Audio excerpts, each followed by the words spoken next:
Fala, galera otaku! Sejam muito bem-vindos ao canal Dinastia Games. Hoje a gente vai falar de um isekai que é simplesmente um manual de liderança disfarçado de comédia sobrenatural.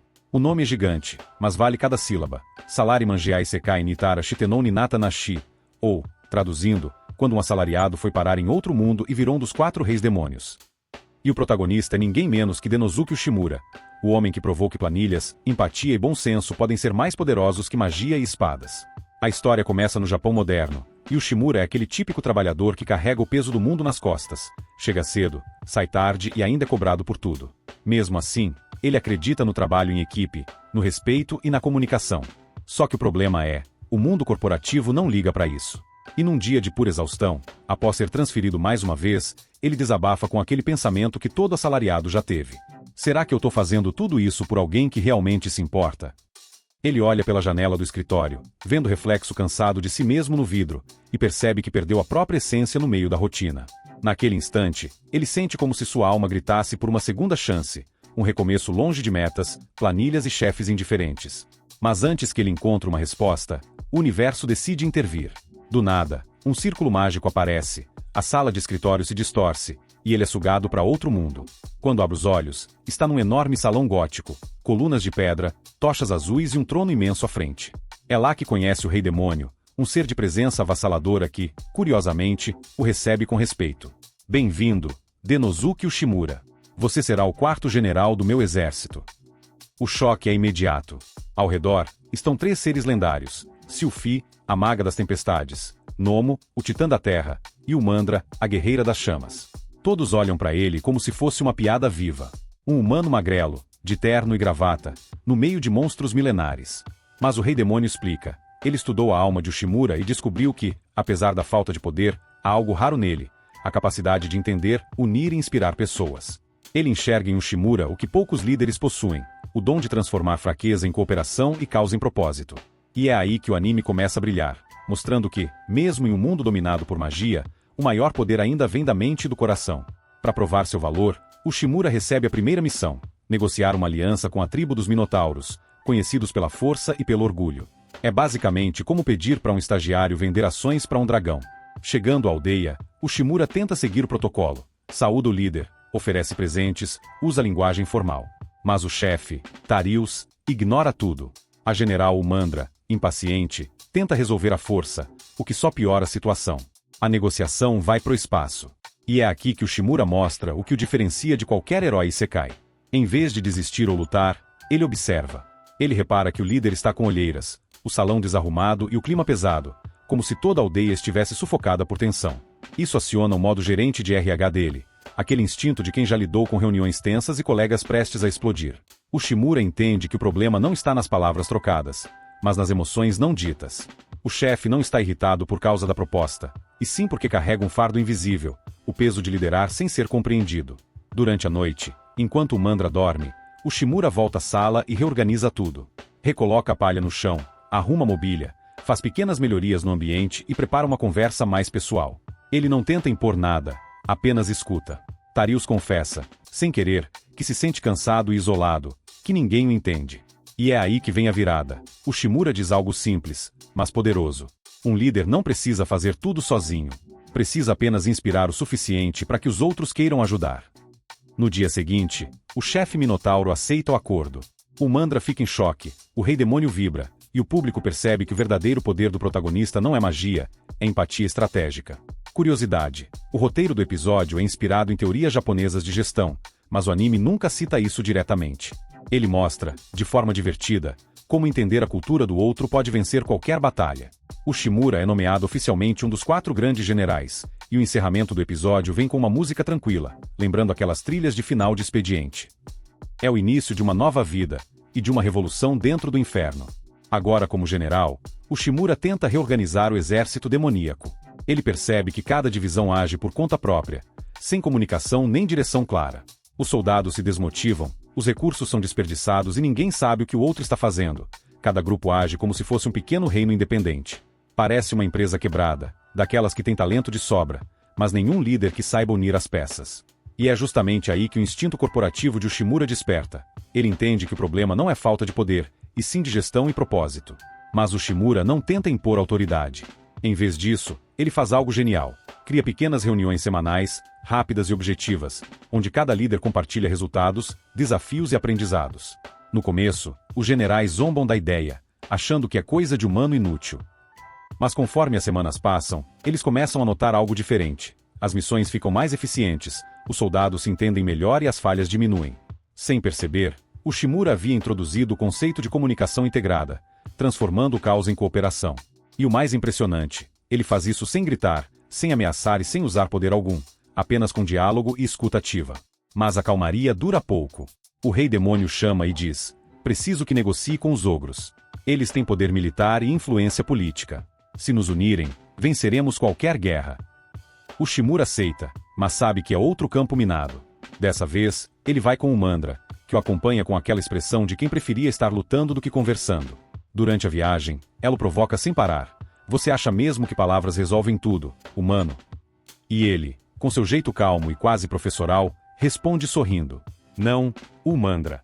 Palavras sozinhas não mudam nada, mas entender o que o outro sente pode evitar 1000 batalhas. Ela revira os olhos, fingindo desdém, mas no fundo fica curiosa. Pela primeira vez, alguém está dizendo a ela que empatia também pode ser uma forma de força, e isso a confunde mais do que qualquer feitiço. Ao chegarem à fortaleza dos ogros, o líder ogre os recebe com arrogância. Ele despreza humanos e interrompe o Mandra à força, exigindo silêncio. O Shimura observa em silêncio e percebe o padrão: autoritarismo baseado em medo. Ele não o enfrenta, ele espelha o comportamento. Mantém a calma, ouve, e agradece pelo tempo concedido, pedindo para refletir melhor sobre os termos. O Mandra acha covardia, mas o Shimura vê oportunidade. Ele entende que o ogre não teme o exército demoníaco, teme perder o controle do próprio povo. E é aí que entra o plano brilhante, a negociação indireta. O Shimura começa a visitar tribos vizinhas. Ele não fala em aliança militar, fala em cooperação logística, comércio e proteção mútua. As tribos menores aderem, e de repente o Império dos Ogros está cercado por aliados do Rei Demônio. Ogre, furioso, o chama de volta. O que está fazendo, humano? Está minando minha autoridade. O Shimura sorri e responde: não, apenas mostrei que cooperação é mais eficiente que dominação. E o senhor ainda pode ser o líder dessa união, se quiser. É o golpe de mestre. Ogre aceita, mantendo orgulho, e a aliança é firmada. O Mandra, boquiaberta, finalmente o respeita. Curiosidade: essa tática é baseada em liderança colaborativa, mas o anime mostra isso como puro instinto humano. O Shimura não manipula, ele desperta o melhor nas pessoas, mesmo nos monstros. De volta ao castelo, o Rei Demônio parabeniza e o presenteia com liberdade de gestão. O Mandra, com ciúmes, reclama que ele vive roubando a cena, mas é nítido que começa a admirá-lo. É aí que surge a parte mais divertida: a rivalidade entre o Mandra e Orla, a filha de Ogre, que vira assistente de Ushimura. As duas disputam atenção, e ele, totalmente alheio, só quer planejar a próxima reunião. Nos episódios seguintes, vemos o famoso arco da besta mágica. O Shimura e o Mandra partem juntos para resolver um ataque em uma vila. Durante o combate, ele analisa o comportamento do inimigo e percebe um padrão de movimento, uma falha que só um observador paciente notaria. Enquanto o Mandra luta, ele grita instruções precisas, e ela consegue vencer. Mas quando ele sugere que ela use armadura, ofende sem querer a cultura demoníaca. Ela o abandona furiosa, e ele fica arrasado. Esse episódio é uma lição sobre diferenças culturais dentro da liderança. Ele aprende que respeitar o valor do outro é mais importante do que impor eficiência. Depois de refletir, ele a procura e se desculpa da forma mais sincera possível. Eu não entendi o que o seu povo valoriza. Mas agora entendo. Vocês não se mostram fortes para intimidar, e sim para inspirar. O Mandra, emocionada, o perdoa. E, pela primeira vez, o chama pelo nome. A música final desse episódio é linda. Uma melodia de cordas com voz suave, representando reconciliação.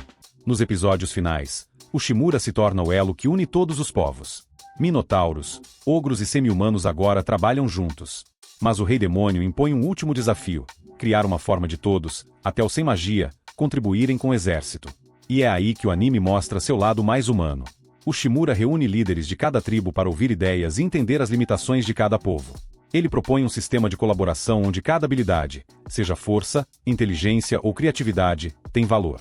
Até os mais simples, como artesãos e agricultores, passam a ser essenciais na defesa e no crescimento do reino. Sylphie observa o Shimura, o vento agitando seus cabelos prateados. Ela fala com voz firme, quase desafiando. Você acredita mesmo que pessoas comuns podem mudar o destino desse mundo? O Shimura encara Sylphie sem hesitar, sua expressão determinada. Eu acredito. Porque são as escolhas, os erros e os sonhos das pessoas que criam o futuro. Magia só obedece quem tem coragem de tentar. Juntos, desenvolvem o artefato Rosimarin, um dispositivo que canaliza energia mágica e pode ser usado por qualquer ser. Durante o teste, o artefato explode, quase os matando, mas o Shimura não desiste. Ele reúne todos e diz algo que resume toda a sua jornada. Fracasso não é o fim. É o começo de um processo que dá certo porque aprendemos juntos. A fala de Ushimura ecoa não só entre Sylphie, mas também entre todos ao redor, e até entre os fãs que assistem.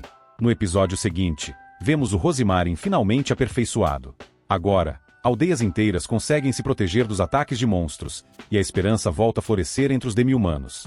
Sylphie, normalmente tão fria, se aproxima de Ushimura com um raro sorriso sincero. Você é o único humano que eu já vi que entende magia, sem saber lançá-la. Ela agradece, e pela primeira vez, deixa transparecer sua emoção. O Rei Demônio, impressionado com o feito, convoca uma cerimônia de premiação. O Mandra, sempre orgulhosa, encara o Shimura esperando um gesto romântico, talvez um pedido de casamento, talvez um elogio. Mas ele, sem perceber o clima, entrega a ela uma pedra mágica como sinal de respeito e parceria. O Mandra fica vermelha, resmunga algo incompreensível e sai correndo, deixando todos com aquele sorriso de quem acabou de presenciar um clássico momento tsundere digno de anime. E no clímax, o Rei Demônio revela o verdadeiro motivo de tê-lo trazido. Eu precisava de alguém que lembrasse aos demônios o que significa ser humano. A série termina com uma música de encerramento especial, uma fusão de sons humanos e demoníacos, como se os dois mundos finalmente tivessem encontrado harmonia. O Shimura olha o horizonte e diz: nem todo herói precisa vencer batalhas. Alguns apenas ensinam os outros a lutar melhor. Curiosidades finais. O anime faz várias referências sutis a Rei Leão e Fullmetal Alchemist, especialmente nas dinâmicas de poder e redenção. A dublagem de Ushimura é feita por um veterano do estúdio Sunrise, e sua voz foi elogiada pela naturalidade nas cenas de motivação. E, detalhe, cada encerramento do anime usa instrumentos diferentes para representar a cultura de cada povo, um toque artístico genial. E aí, otaku, o que você achou da história do assalariado que virou o general do inferno? Denosuke Ushimura mostra que empatia e inteligência são armas mais fortes que qualquer feitiço.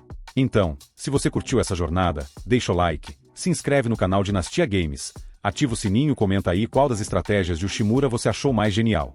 Valeu por assistir, galera otaku, e até o próximo vídeo.